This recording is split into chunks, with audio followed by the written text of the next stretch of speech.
पुढच्या अर्ध्या तासात पाहूयात बातम्या वेगवान स्वरूपात।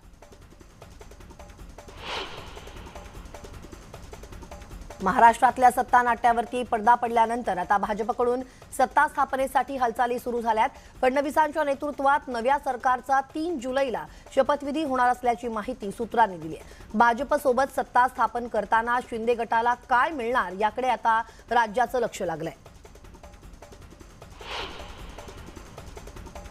महाराष्ट्रात सरकार स्थापन करण्यासाठी भाजपच्या हालचाली सुरू आहेत। अशातच भाजप आणि एकनाथ शिंदे गटामध्ये संभाव्य मंत्रिमंडळाबाबत चर्चा झाल्याची माहिती समोर आली आहे। यामध्ये भाजपच्या कोट्यात 18 कॅबिनेट आणि 10 राज्यमंत्री पदासह 28 मंत्री असणार आहेत, तर शिंदे गटाला 6 कॅबिनेट आणि 6 राज्यमंत्री पद देण्यात येणार असल्याची माहिती सूत्रांनी दिली आहे। देवेंद्र फडणवीस मुख्यमंत्री तर एकनाथ शिंदे उपमुख्यमंत्री असतील अशी माहिती समोर आली आहे।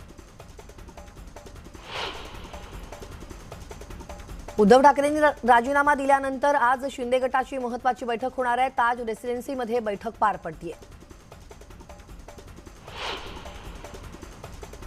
राज्यात आता सत्ता स्थापनेच्या घडामोडींना वेग आलाय। शिवसेना नेते एकनाथ शिंदे त्यांच्या काही प्रमुख आमदारांसह आज दुपारी मुंबईला येणार आहेत। याच पार्श्वभूमीवर मुंबई विमानतळावरती मोठ्या प्रमाणात पोलीस बंदोबस्त लावण्यात आलाय। मुंबईत महत्त्वाची बैठक करून ते परत गोव्याला जाणार आहेत। सत्ता स्थापनेच्या हालचालींना वेग आला असून मंत्रिमंडळ आणि खाते वाटपावरती विविध वृत्त येत आहेत। या सर्व बातम्यांचं एकनाथ शिंदे यांनी ट्विट करून खंडन केलंय। हिंदू हृदय सम्राट शिवसेना प्रमुख बाळासाहेब ठाकरेंचा हिंदुत्वाचा विचार, धर्मवीर आनंद दिघे साहेबांची शिकवण आणि महाराष्ट्राचा सर्वांगीण विकास आणि आमदारांच्या मतदारसंघातील विकास कामं हाच आमचा फोकस। भाजपसोबत कोणती आणि किती मंत्रिपदं याबाबत अद्याप कोणतीही चर्चा झालेली नाही आणि अफवांवर विश्वास ठेवू नका असं ट्विट एकनाथ शिंदेंनी केलंय। आता शिवसेना पक्ष कोणाचा यावरून नवा वाद रंगलाय। शिंदे गटाकडून ठाकरेंकडे असलेल्या 14 आमदारांना मोठा इशारा देण्याची शक्यता आहे। शिवसेनेतील 14 आमदार आणि आम्ही वेगळे नाही, आमचा गट एकच असेल, तसंच आमचा व्हीप नाही पाळला तर त्यांना अपात्र करायचा की नाही हे शिंदे ठरवतील असा इशाराही शिंदे गटाच्या आमदारांकडून देण्यात येण्याची शक्यता आहे। उद्धव ठाकरेंच्या राजीनाम्यानंतर मनसैनिकांनी शिवसेनेवर टीका केली आहे। मनसेनं यावर एक फेसबुक पोस्ट केली आहे। प्रत्येक प्रसंगात राज ठाकरेंचं नुकसान करणाऱ्या, राजसाहेबांची माणसं फोडणाऱ्या, राजसाहेबांबाबत सतत द्वेषाचं राजकारण करणाऱ्या उद्धव ठाकरेंबद्दल आम्हाला तीळ मात्र सहानुभूती नाही असं मनसैनिकांनी म्हटलंय। आता तुमचे आणि आमचे मार्ग वेगळे आहेत, तुम्ही तुमच्या मार्गाने जाऊ शकता असं म्हणत शिवसेना खासदार संजय राऊतांनी बंडखोर आमदारांना इशारा दिलाय। शिवसेना आता विरोधी बाकावर बसायलाही तयार असल्याचं त्यांनी सांगितलंय। शिंदे गटाला सरकार पाडून दाखवायचं कॉन्ट्रॅक्ट मिळालं होतं, ते कॉन्ट्रॅक्ट त्यांनी यशस्वी करून दाखवलं असंही राऊत म्हणाले। उद्धव ठाकरे राजीनामा देणार असल्याची माहिती शरद पवारांना नव्हती अशी माहिती राष्ट्रवादीचे प्रदेशाध्यक्ष जयंत पाटील यांनी दिली आहे। सरकार पडणं आणि महाविकास आघाडी या दोन वेगवेगळ्या गोष्टी आहेत असंही त्यांनी यावेळी स्पष्ट केलं।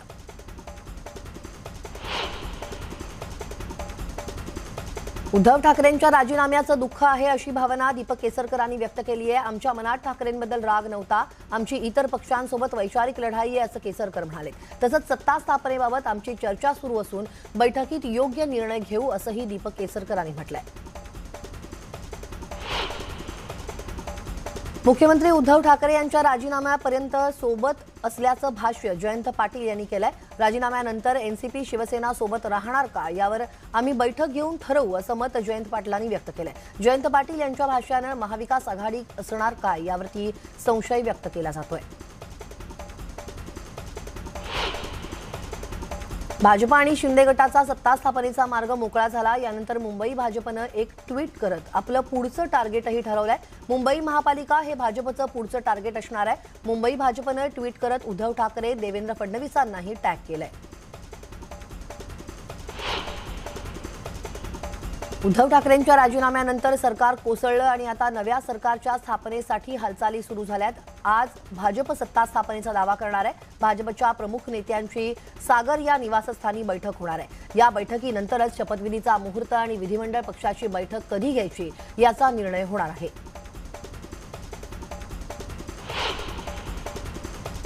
उद्धव ठाकरेंनी मुख्यमंत्री पदाचा राजीनामा दिल्यानंतर भाजपकडून एकच जल्लोष करण्यात आला। भाजप नेत्यांनी यावेळी चक्क एकमेकांना पेढे भरवत जल्लोष साजरा केला। देवेंद्र फडणवीस, चंद्रकांत पाटलांसह भाजपचे अनेक नेते या जल्लोषात सहभागी झाले होते।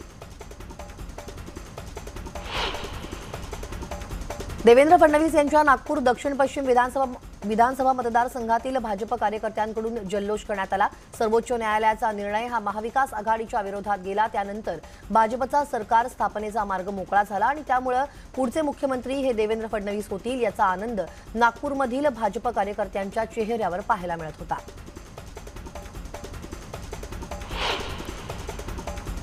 मुख्यमंत्र्यांनी राजीनामा देताच मावळातील शिवसैनिक आक्रमक झाले। जुन्या पुणे मुंबई हायवेवर सेनेनं टायर जाळून निषेध केला। या आंदोलनामुळे काही काळ मुंबई पुणे मार्गावरील वाहतूक विस्कळीत झाली होती। या कार्यकर्त्यांना ताब्यात घेऊन पोलिसांनी मार्ग मोकळा केला। उद्धव ठाकरेंनी मुख्यमंत्रीपदाचा राजीनामा दिल्यानंतर शिवसैनिकांमध्ये संतापाची लाट आहे। जळगावात राज्यातील शिवसैनिकांना अश्रू अनावर झाले। गुलाबराव पाटील यांनी अशा प्रकारे बंडखोरी करायला नको होती अशी भावना या शिवसैनिकांनी व्यक्त केली।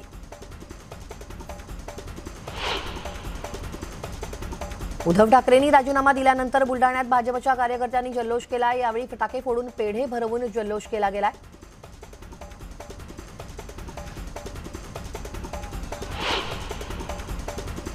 भाजप आणि शिंदे गटाची अलिखित छुपी युती होती। आतापर्यंत शिंदेंनी भाजपवर एकदाही टीका केली नाहीये, तर सरकारमध्ये असतानाही शिंदेंनी भाजपची अनेक कामं मंजूर केली आहेत। त्यामुळे त्यांचा निर्णय पूर्वीपासून भाजपसोबत जाण्याचाच होता अशी प्रतिक्रिया एकनाथ खडसेंनी दिली आहे। भारतीय जनता पक्षानं वरळी विधानसभा मतदारसंघात लावलेले शुभेच्छांचे बॅनर युवा सेनेनं उतरवलेत। उद्धव ठाकरे यांनी राजीनामा दिल्यानंतर शिवसैनिक चांगलेच आक्रमक झालेत, मात्र भाजपच्या कार्यकर्त्यांनी जल्लोष साजरा केलाय।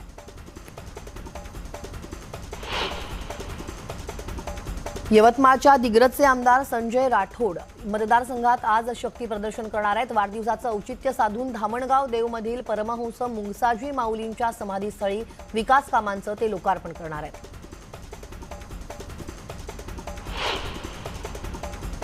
भाजपचे विधान परिषदेचे आमदार प्रसाद लाड यांना धमकीचा फोन आल्याचं समोर आलंय। जीवे ठार मारण्याची धमकी लाड यांना देण्यात आली आहे। या प्रकारानंतर लाड यांनी पोलिसांकडे धाव घेतली आहे। सध्याची राजकीय परिस्थिती पाहता माझ्या जीवाला धोका आहे असं प्रसाद लाड म्हणालेत। या प्रकारानंतर प्रसाद लाड यांनी पोलीस गुन्हे सह आयुक्त यांच्याकडे तक्रार केली असून सीडीआर काढण्याची विनंती केली आहे।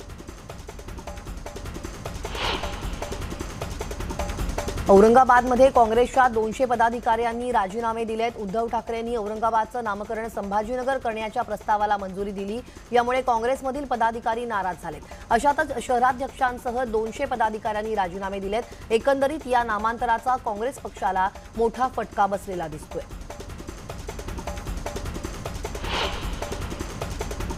शुक्रवारी दुपारी चौकशीसाठी ईडी समोर हजर राहणार असल्याचं वक्तव्य संजय राऊत यांनी केलंय। ईडी समोर हजर होऊन माझी भूमिका मांडेन, मला पक्षाच्या कामापासून रोखण्यासाठी हे सगळे दबाव सुरू आहेत असंही ते म्हणाले। तसंच कोणतीही कारवाई झाली तरी त्याला सामोरा जाईन असं देखील संजय राऊत यांनी म्हटलंय।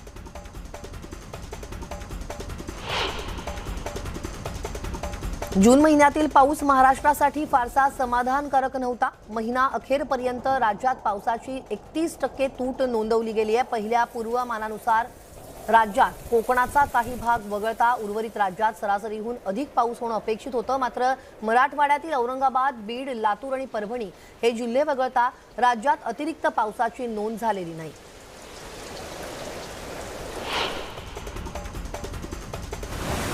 गेले काही दिवस रायगड, रत्नागिरी जिल्ह्यासह कोकणात मुसळधार पाऊस कोसळतोय, तर पुढील 3 ते 4 दिवसात राज्यात पावसाचा जोर वाढण्याची शक्यता आहे। त्यामुळे हवामान खात्यानं रायगड, रत्नागिरीसह तळ कोकणात ऑरेंज अलर्ट जारी केला आहे।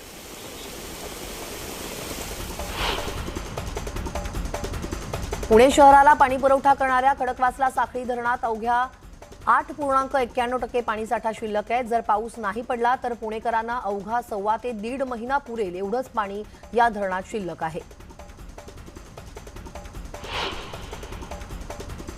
वाशिम जिल्ह्यातील मानोरा तालुक्यातील कारपा शेत शिवारात 2 एकर क्षेत्रातील कलिंगडाच्या रानाची डुकरांनी नासाडी केली आहे। त्यामुळे पुरुषोत्तम रोकडे या शेतकऱ्याचं लाखो रुपयांचं नुकसान झालंय। वन विभागानं पंचनामा करून नुकसान भरपाई द्यावी अशी मागणी शेतकऱ्यांकडून करण्यात येते।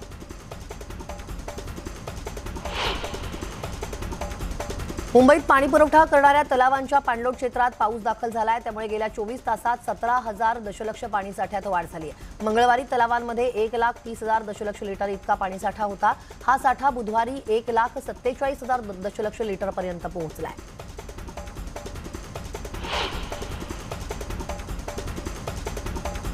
विजेच्या वाढत्या मागणीच्या पार्श्वभूमीवर कोयना धरण पायथा इथं 80 मेगावॅटचा जलविद्युत प्रकल्प उभारण्यात येणार आहे। त्यासाठी महानिर्मितीकडून चाचपणी सुरू असून लवकरच प्रकल्प अहवाल तयार केला जाणार आहे। सदरचा जलविद्युत प्रकल्प झाल्यानंतर महानिर्मितीला मर्यादित पाण्यावरती दररोज वीज निर्मिती करणं शक्य होणार आहे।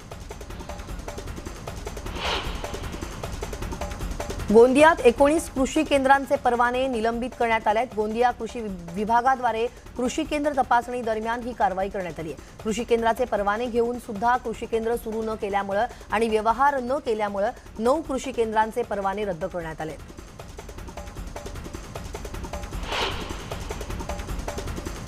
कोपरगावमध्ये LIC कार्यालयाच्या इमारतीचा काही भाग कोसळला। सुदैवानं यात कोणतीही जीवितहानी झालेली नाहीये। मात्र जीर्ण झालेल्या इमारतीमुळे इथे राहणाऱ्या नागरिकांसह LIC कॉलनीतील LIC कार्यालयातील कर्मचारी तसंच ग्राहकांच्या जीवाला धोका निर्माण झालाय।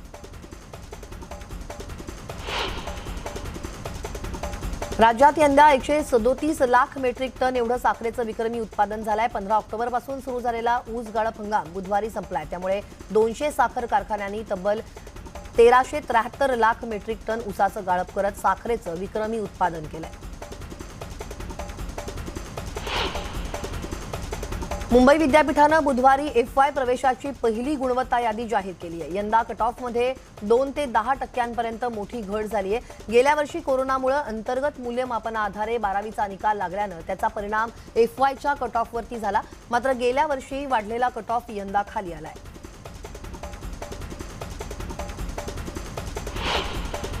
आणि एक ब्रेकिंग न्यूज हाती येते आहे। रवींद्र वायकर यांचा फोन सध्या नॉट रिचेबल आहे। शिवसेनेला आणखी एक धक्का म्हणावा लागेल। रवींद्र वायकर हे सध्या नॉट रिचेबल आहेत। आता राजकीय घडामोडी घडतायत। राजकीय घडामोडींना एकीकडे वेग आलेला आहे आणि त्यातच शिवसेनेला हा आणखी एक मोठा धक्का मानला जातोय। रवींद्र वायकर हे नॉट रिचेबल आहेत। एकीकडे आपण पाहतोय सत्ता स्थापनेच्या आता हालचाली वाढलेल्या आहेत आणि त्यातच आता हा शिवसेनेला एक मोठा धक्का म्हणावा लागेल, कारण रवींद्र वायकर हे नॉट रिचेबल आहेत।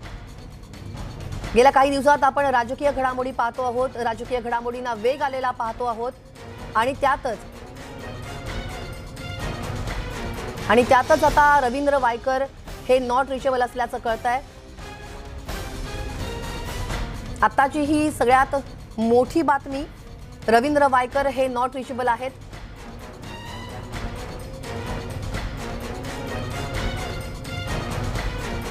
एकीकडे आपण पाहतो आहोत की राजकीय घडामोडींना वेग आलेला आहे। सत्ता स्थापनेसाठीच्या हालचाली वाढत आहेत। तशाच बैठका देखील घेतल्या जात आहेत। भाजप आणि शिंदे गटाचा सत्ता स्थापनेचा मार्ग आपण पाहतो आहोत एकीकडे मोकळा झालेला आहे। त्यानंतर मुंबई भाजपनं एक ट्विट देखील केलं होतं आणि त्यानंतर आपलं पुढचं टार्गेट काय आहे ते देखील सांगितलं होतं। एक अशाच सगळ्या नाट्यमय राजकीय घडामोडी घडत आहेत आणि त्यातच आता ही एक बातमी समोर येते आहे। रवींद्र वायकर नेमके कुठे आहेत? रवींद्र वायकर हे नॉट रिचेबल आहेत। या विषयीचे अपडेट आपण घेऊयात आमचे प्रतिनिधी विशाल पाटील यांच्याकडून। विशाल, काय अपडेट? स्नेहल, ज्या पद्धतीनं महाराष्ट्राच्या राजकारणात राजकीय घडामोडी झालेल्या आहेत, उद्धव ठाकरे यांनी मुख्यमंत्री पदाचा राजीनामा दिलाय, त्यांच्या बैठका ज्या आहेत त्या सुद्धा सुरू आहेत आणि यात महत्वाचं म्हणजे रवींद्र वायकर हे आता नॉट रिचेबल असल्याची माहिती मिळते। ते शिंदे गटाकडे गेलेले आहेत का याची अजून पुष्टी झालेली नाहीये। मात्र ज्या पद्धतीनं घडामोडी घडतायत ह्या पाहता आता रवींद्र वायकर सुद्धा नॉट रिचेबल झालेले आहेत। काही दिवसांपूर्वीच एकनाथ शिंदे यांनी सांगितलं होतं की आम्ही जसं मुंबईत येऊ त्यावेळेला काही लोक आमच्यामध्ये अजून सहभागी होतील, असा त्यांनी एक इशारा सुद्धा जो आहे तो दिला होता। त्यामुळे अधिक धाकधूक जी आहे ही आता शिवसेनेच्या गोटात वाढलेली आपल्याला पाहायला मिळते आणि सद्यस्थितीला रवींद्र वायकर हे नॉट रिचेबल असल्याची माहिती मिळते। विशाल, महाराष्ट्रातल्या सत्ता नाट्यावरती एकीकडे आता कुठेतरी पडदा पडतोच आहे, तर भाजपकडून सत्ता स्थापनेसाठीच्या हालचाली देखील सुरू झालेल्या आहेत आणि 3 जुलैला शपथविधी देखील होईल अशी देखील एकीकडे सूत्रांची माहिती असताना आता रवींद्र वायकर नेमके कुठे आहेत असा सवाल उपस्थित होतोय। ते नॉट रिचेबल आहेत, तर ह्याला नेमकं काय समजायचं? नक्कीच स्नेहल, खरं तर रवींद्र वायकर हे नॉट रिचेबल असल्यामुळे सगळ्यांनाच बुचकळ्या टाकणारा हा प्रश्न जो आहे हा निर्माण झालेला आहे। कारण की ज्या पद्धतीनं शिवसेनेचा एक मोठं बंड पक्षामध्ये झालं आणि एकनाथ शिंदेबरोबर जवळपास 39 आमदार जे आहेत हे शिंदेसोबत गेले. त्यानंतर शिंदेंनी गुवाहाटीमध्ये असताना सुद्धा एक इशारा दिला होता की काही अनेक आमदार जे आहेत हे अजून आमच्या संपर्कात आहेत आणि ते सुद्धा या गटामध्ये सामील होतील हिंदुत्वाच्या मुद्द्यावरती. त्यामुळे ही सगळी परिस्थिती पाहता महाविकास आघाडी सरकार जे आहे हे कोसळलेलं आहे. काल माजी मुख्यमंत्री उद्धव ठाकरे यांनी राजीनामा सुद्धा जो आहे तो दिलेला आहे. त्यामुळे एकंदरीत जर ह्या घडामोडी पाहता आता रवींद्र वायकर जे आहे ते नॉट रिचेबल झालेले आहेत. त्यामुळे अजून काही शिवसेनेचे असे महत्वाचे नेते शिंदे गटात सामील होतात का किंवा काही महत्वाचे आमदार जे आहेत ते सुद्धा शिंदे गटात सहभागी होतात का, यात आता चर्चा ज्या आहेत त्या अधिक रंगू लागलेल्या आहेत. धन्यवाद विशाल, तुम्ही दिलेल्या या सविस्तर माहितीसाठी. वडेट्टीवार बोलतायत, थेट जाऊयात. हंगामी सभापतीची नोटीस क्रॅश करेल ना. असं आहे की हा कायदेशीर बाबी आहे, परंतु 11 तारखेला म्हणजे येत्या 11 जुलैपर्यंत मला वाटतं की याला स्टेटस को आहे ती स्थिती आहे. जोपर्यंत 11 तारखेचा निर्णय होणार नाही 16 आमदाराच्या संदर्भात, तोपर्यंत ते सत्तेमध्ये सहभागी होऊ शकतात का हा प्रश्नचिन्ह आहे.